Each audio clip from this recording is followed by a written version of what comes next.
Sejam bem-vindos ao programa Diálogos sobre a Vida, em que eu e meu amigo Eduardo Iber comentamos aspectos da obra do grande pensador Jiddu Krishnamurti. E o tema que nós escolhemos para hoje é a vida sem fragmentação.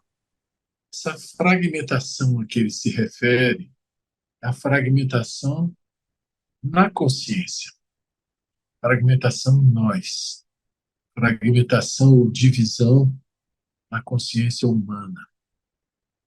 E provavelmente essa divisão na consciência é a causa de todos os males, de todos os conflitos, sejam conflitos internos nossos, sejam conflitos com os outros, sejam os conflitos entre comunidades, conflitos entre nações, enfim.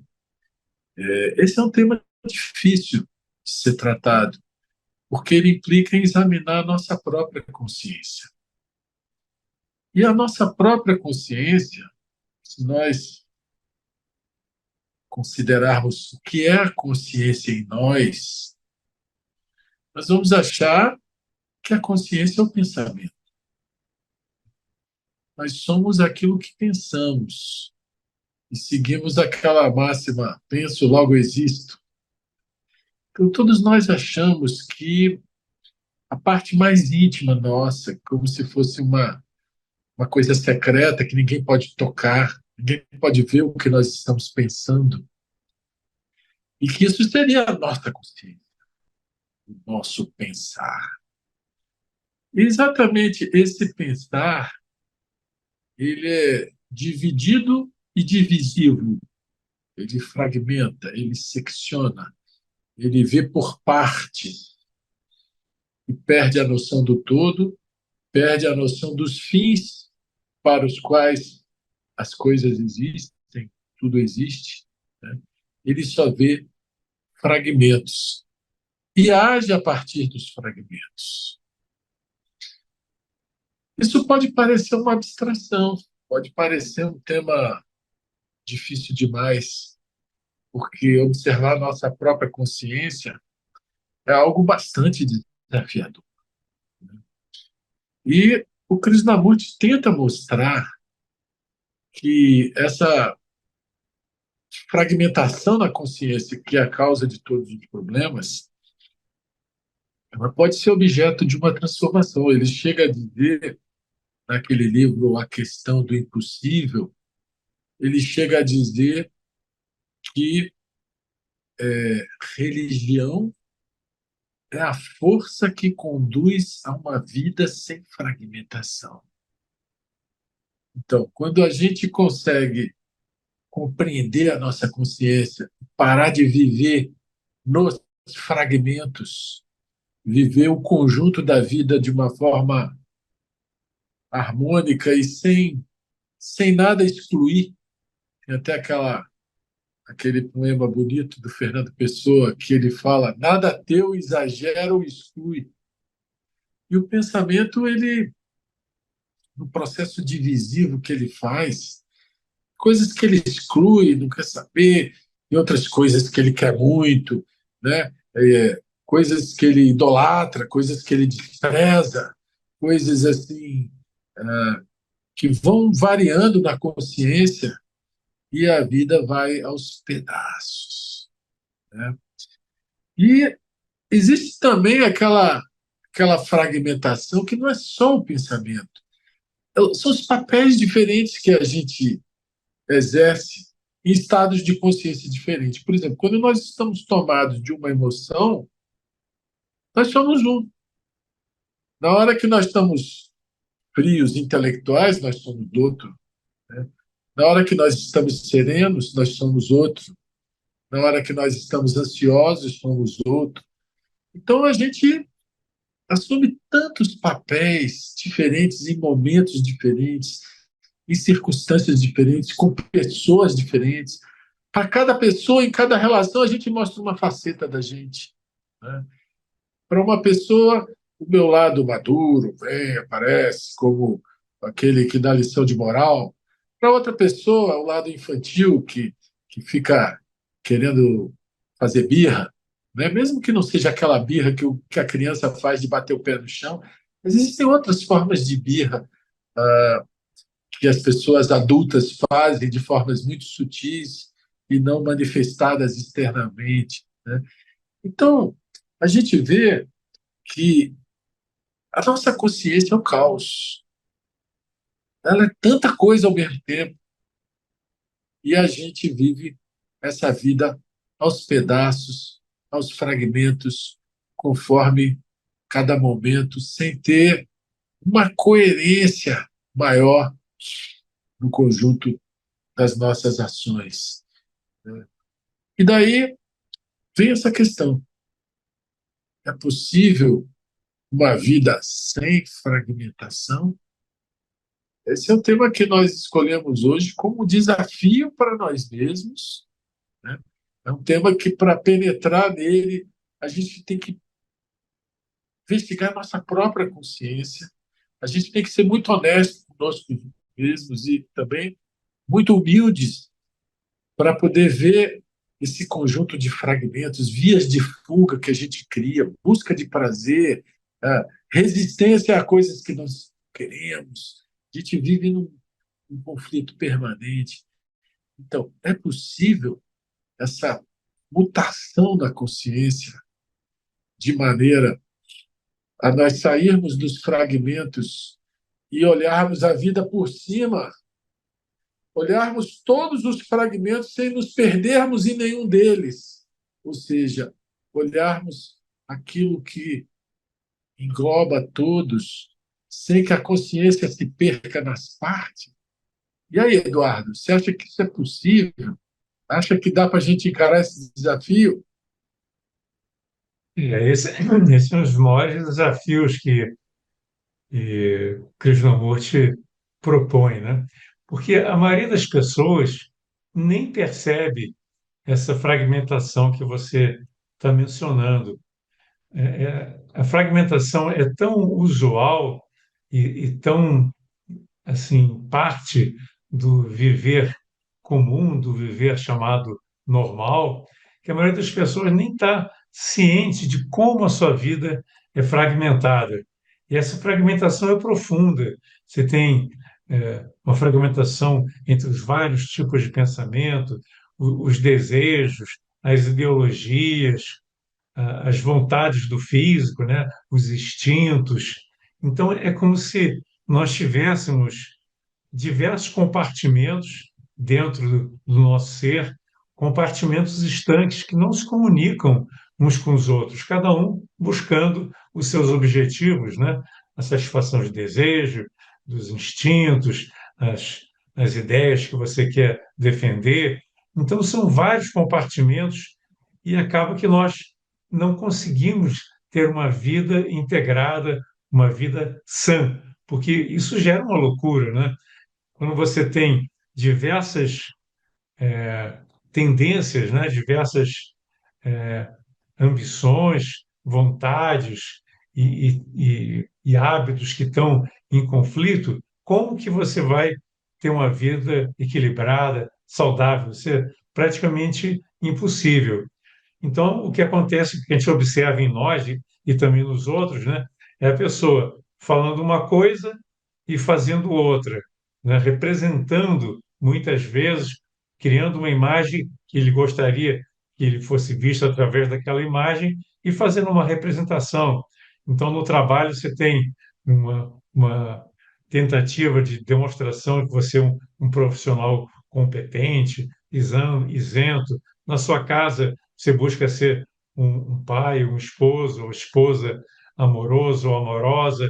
Então, são vários papéis que nem sempre conseguem se compatibilizar uns com os outros. Eu lembro muito, Marcos, de um filme que acho que eu até já mencionei em outra reunião, que me marcou muito, foi aquele filme Corações e Mentes, sobre a Guerra do Vietnã. Passou muito tempo atrás no cinema, mas você encontra no YouTube e em outras plataformas.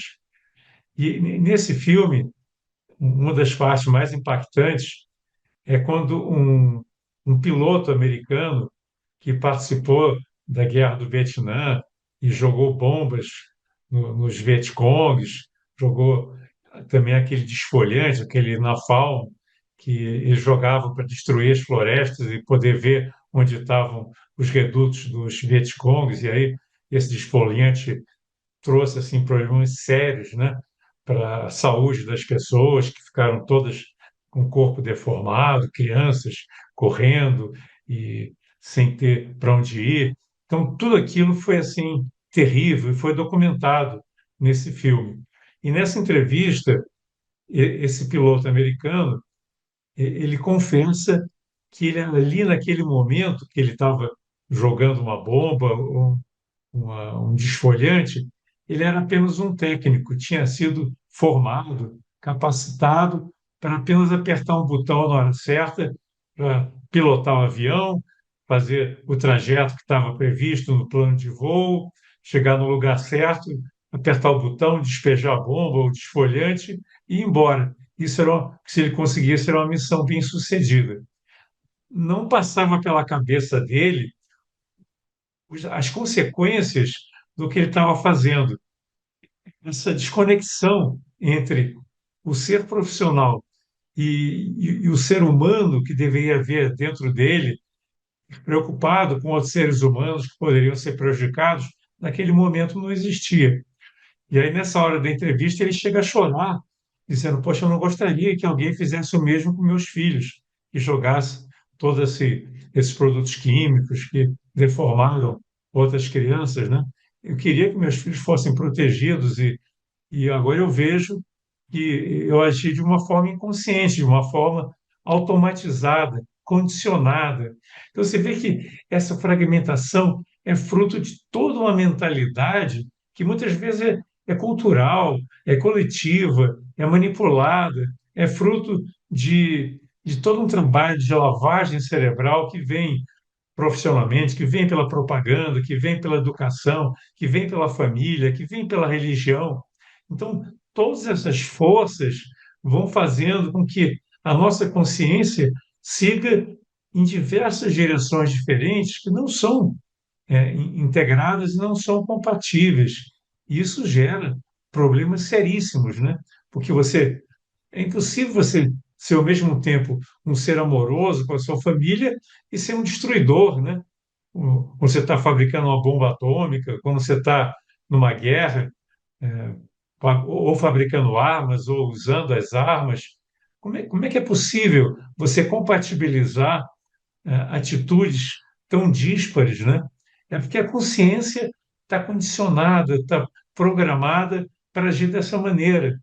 E isso é algo que é altamente destrutivo. A violência surge por causa dessa desconexão, dessa nossa incapacidade de ver o todo.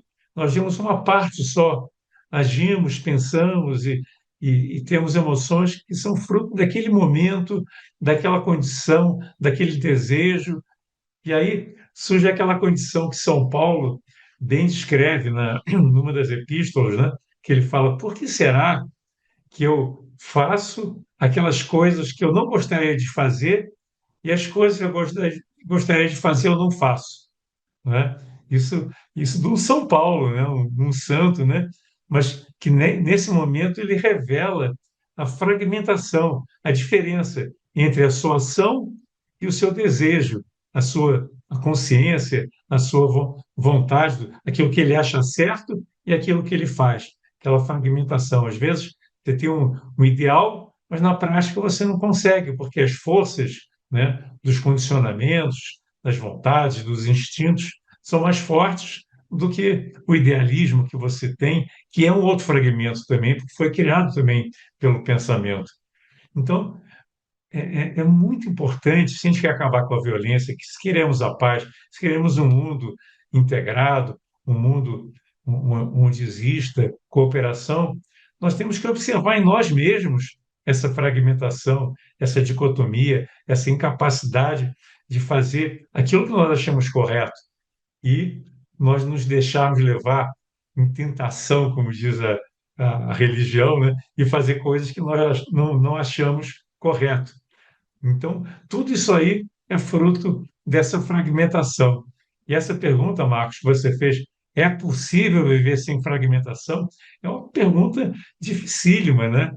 Será que nós temos essa capacidade de colocar de lado todos esses conflitos que surgem da fragmentação? É possível você viver sem fragmentação, sem divisão?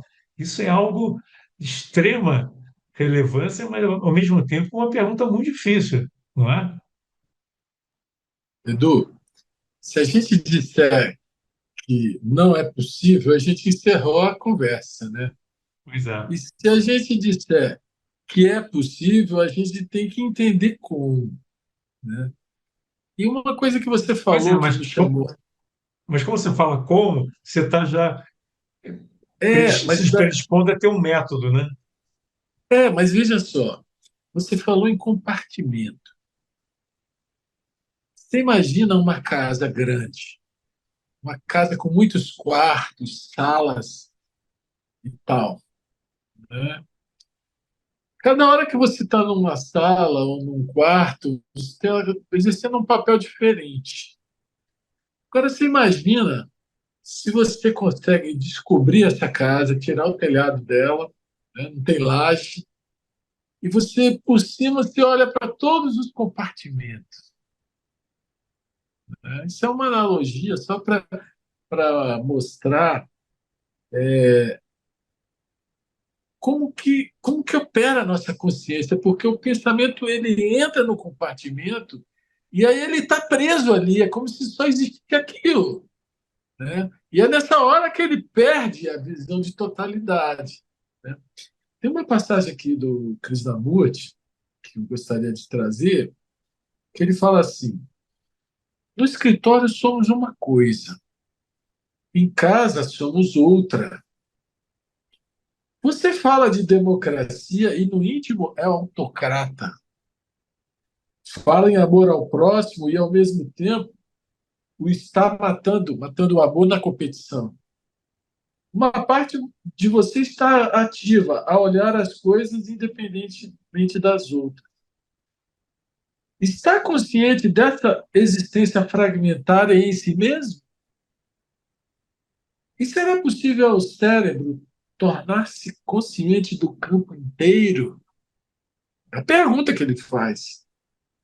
É possível olharmos o todo da consciência completa e totalmente, o que significa sermos entes humanos totais. Então, Edu, uma coisa que a gente já viu nessas reflexões nossas é que o pensamento é que cria o tempo psicológico, né? O pensamento, ele especula, aqui é bom, aqui é ruim, aqui eu devo, aqui eu não devo, aqui eu gosto, aqui eu não gosto. Ele está sempre julgando, avaliando, filtrando, a partir de um centro de interesse, que é o chamado ego psicológico, né? Aí, nessa função, é que ele, ora é o bonitinho, ora ele é o malvadinho, ora ele é. Cada hora é um personagem diferente que assume como se fosse um navio que tem um leme, e cada hora uma pessoa diferente pega o leme ali, tenta levar o navio para lá ou para cá, etc, etc. Os diversos tensores que existem na nossa consciência, né? E daí, para se tornar consciente do campo inteiro, você tem que estar muito focado no agora, muito, muito, muito não especulativo mentalmente, imagino aqui. Porque se não for assim, essa unidade na consciência não vai existir. E, ao mesmo tempo, o Krishnamurti fala o seguinte: o significado da palavra indivíduo é aquilo que não pode ser dividido. Nós vamos ao intervalo e já voltamos.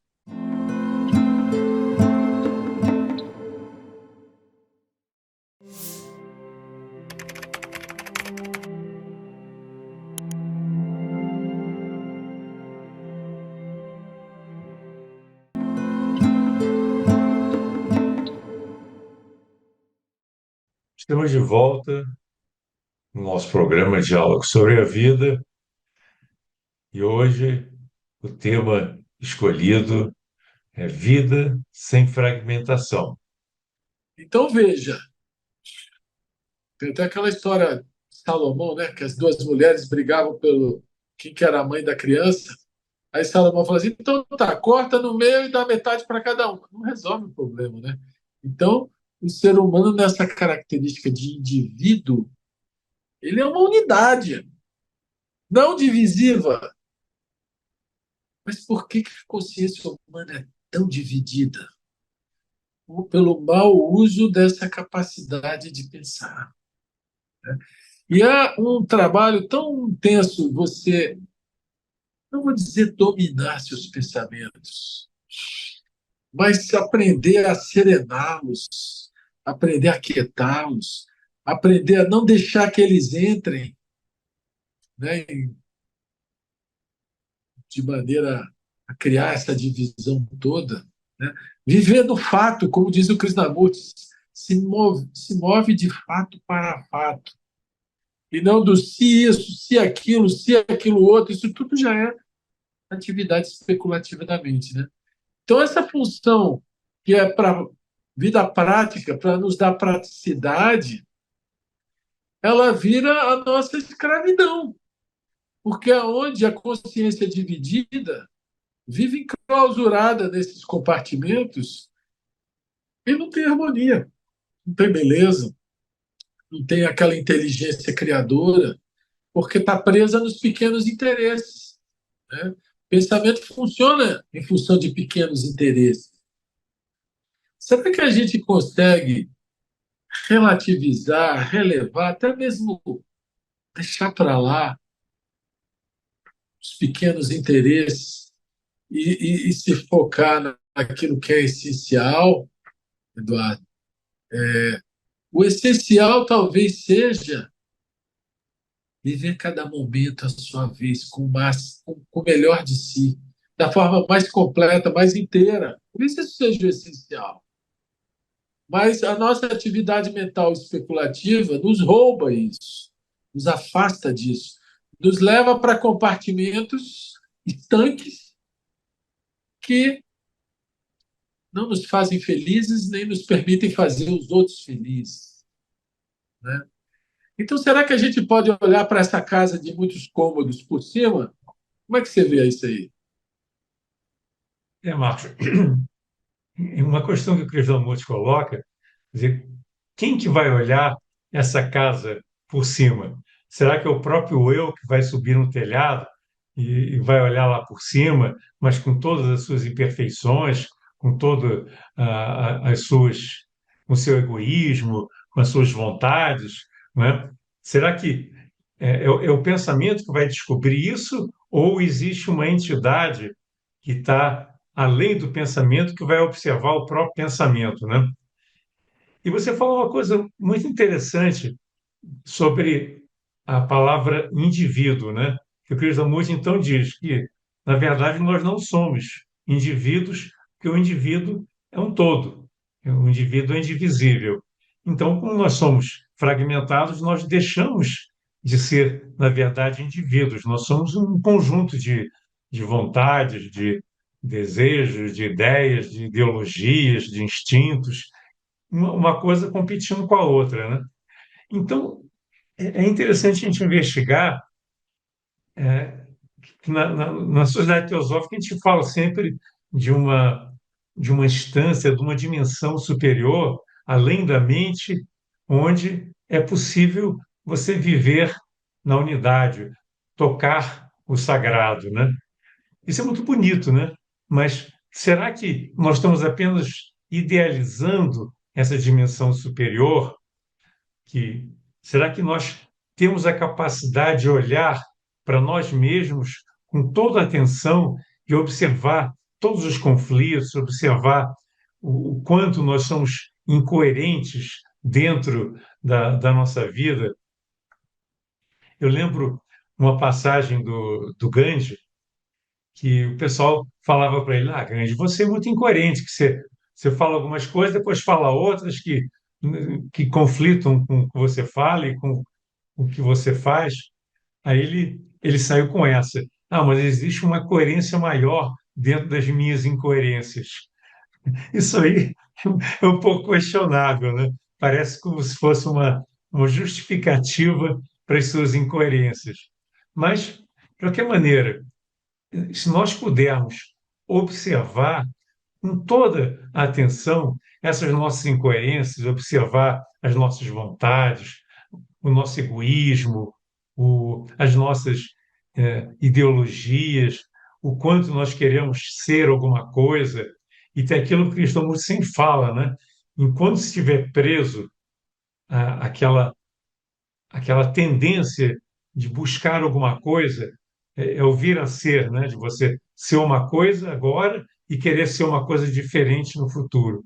Enquanto existir essa busca de ser alguma coisa, de representar, de querer ser aquilo que ideologicamente você achou que você deveria ser, vai persistir essa fragmentação. Então, me parece, Marcos, que o caminho é você se conectar de alguma forma, através da meditação, através de uma introspecção, com aquela dimensão que está além do nosso pensamento, além da nossa personalidade. E, nesse momento dessa conexão mais profunda, você olhar como se fosse de cima dessa casa, né? Esses vários compartimentos, sem se identificar com eles, apenas observar. Será que é possível esse desafio? Você apenas observar, sem interferir, sem querer consertar, sem dizer, não, esse compartimento aqui não está legal, eu quero que ele seja diferente, então eu vou construir um novo banheiro, vou fazer uma nova porta, eu vou mudar alguma coisa. Aí você já colocou dentro do domínio do tempo as mudanças, né? Aquele negócio, eu vou ser amoroso, eu vou deixar de ser ambicioso, tudo isso aí é projeção. Então, a questão que é muito delicada é possível você ver tudo isso de cima, todas as vontades, sem querer mudar nada, simplesmente tomar consciência delas. É um desafio gigantesco esse, né? Quem é esse você? É a mesma coisa que você perguntou. Quem é esse você que vai olhar por cima? Né? E aí a gente entra num tema delicadíssimo, delicadíssimo, que o Krishnamurti ele fala sempre da observação, né? Uma observação isenta e tal. E uma coisa que ele fala e que a gente não entende, ele fala assim: o observador é a coisa observada. Como assim? Como que o observador é a coisa observada? A nossa mente é tão acostumada com eu estou observando tal coisa, que isso foge à lógica, foge a tudo. Parece ser um nonsense, né? O observador é a coisa observada. Mas aí está a chave disso que eu perguntei, você também perguntou se é possível olhar essa casa de muitos compartimentos ou de incoerências, né? Porque as nossas múltiplas incoerências ou os nossos múltiplos papéis que a gente assume na vida, né? Será que é possível olhar por cima? Esse olhar por cima, eu creio que não existe eu estou observando. Só existe a observação. Porque Não existe o centro. se houver eu estou observando, é mais um fragmento, é mais um. Então, se só existir a observação, a vida fica quase igual um filme, que as coisas vão passando, as horas, os dias, os movimentos e tal, e você está ali no meio da história, mas é como se fosse como você estando fora daquilo, de alguma maneira, né? Aquilo que é falado em muitas tradições, estar no mundo sem ser do mundo, né? Então, essa observação, que não é eu estou observando, é só observação, talvez seja a chave para olhar o panorama inteiro. Não adianta você escolher o compartimento A, que é incoerente com o compartimento B, e escolher, esse é mais coerente, porque você vai continuar incoerente. Agora, Se você simplesmente olha o conjunto das incoerências, olha, sem julgar nada, olha, uma outra percepção vai vindo, unitária, uma outra consciência vai vindo. Né? E aí você vai ver que quando você entra nos papéis, às vezes você faz coisas que você não queria fazer, que nem você falou, São Paulo, né? Porque não faço o mal que não quero, não faço o bem que eu quero. Mas quanto mais você estiver fora dos compartimentos, menor força eles vão ter sobre você, porque são forças inconscientes. Né?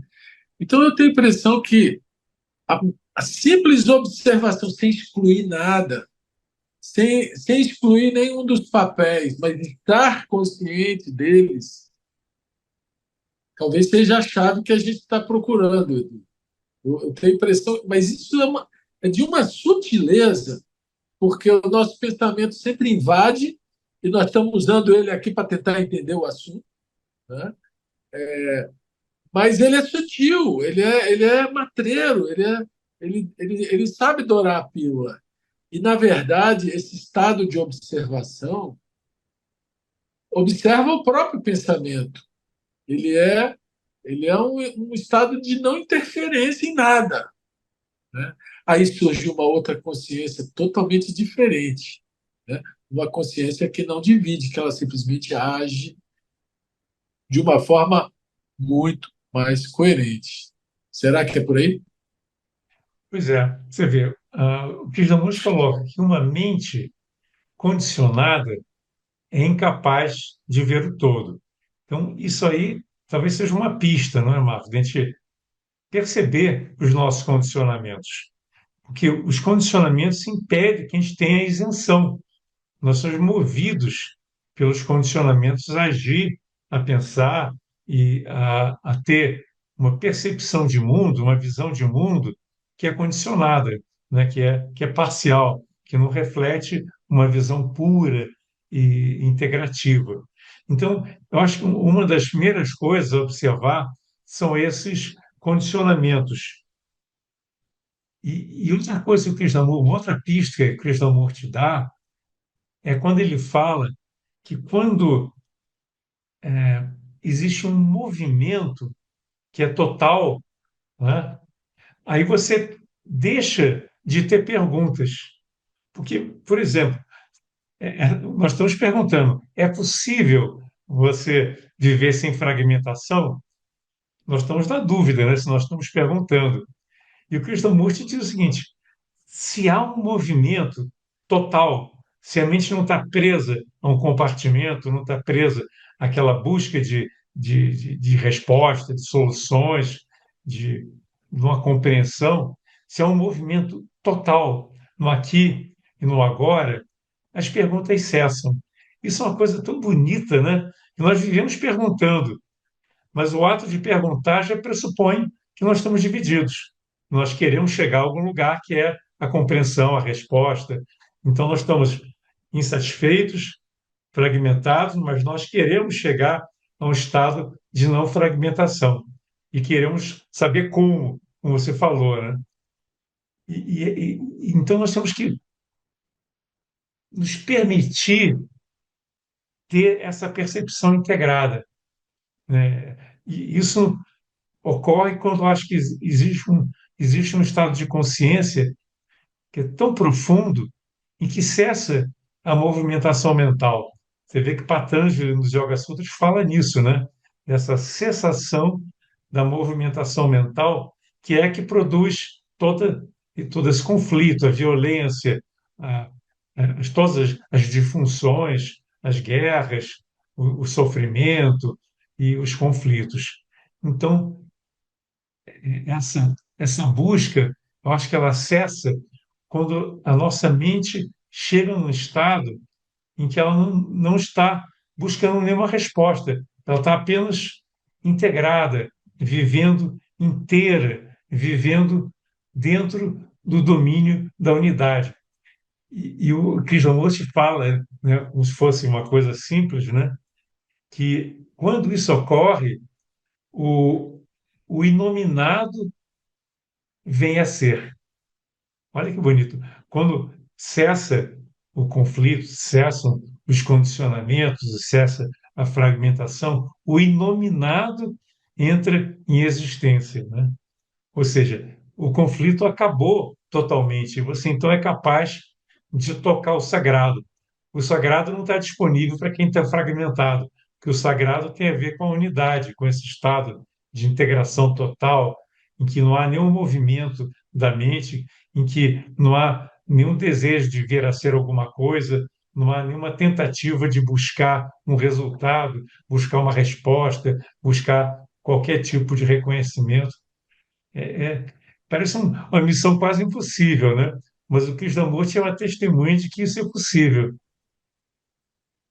Pois é. Agora, veja só, os condicionamentos são exatamente os compartimentos. Em cada compartimento, a gente tem um padrão de funcionamento, né? E depois, esse sagrado que você se referiu, ele não pode ser produzido pelo pensamento, por nós. Ele vem a nós. E ele vem a nós quando a gente parou de operar nesses compartimentos ou condicionamentos. E às vezes não. Às vezes vem, às vezes não. É uma coisa que não está no controle da gente, né? Você falou também sobre a questão das perguntas, que as perguntas certas.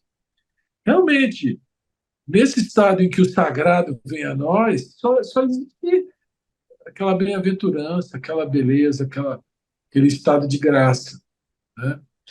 Mas isso é uma coisa que não vem na hora que a gente quer, estala o dedo e vem, né? E aí é que eu vejo que as perguntas, quando são formuladas sem o apego a nenhuma resposta, quando você fica com a pergunta é uma semente que fica germinando sozinha na mente. A pergunta. Agora, quando você se contenta com resposta, isso é isso, isso é aquilo, isso é aquilo, você encerrou tudo, o processo de transformação da consciência acaba. Por isso que as pessoas que têm as respostinhas para tudo, em geral, são as mais chatas. Você não consegue interagir com elas, porque elas já sabem tudo, elas já têm padrãozinho para tudo, né? E daí, como eu não sou esse iluminado, eu não tenho esse viver pleno, tem alguns momentos de, quando vem, compreender esses compartimentos, olhar, tentar olhar por cima, sem julgamento, sem escolha, sem dizer eu quero esse. Eu vou escolher o bonzinho e rejeitar o chatinho que sou eu mesmo. São facetas minhas, porque numa hora eu sou chatinho, noutra hora eu sou bonzinho, entre aspas, né? Então, quando a gente não escolhe nada, quando a gente tem essa capacidade de olhar com verdade, que pressupõe muita humildade, porque toda vez que você olha os lados pretensamente negativos seus, você não gosta, a autoimagem reage na hora. Aí você, não sou isso não, e já para de observar com verdade, né?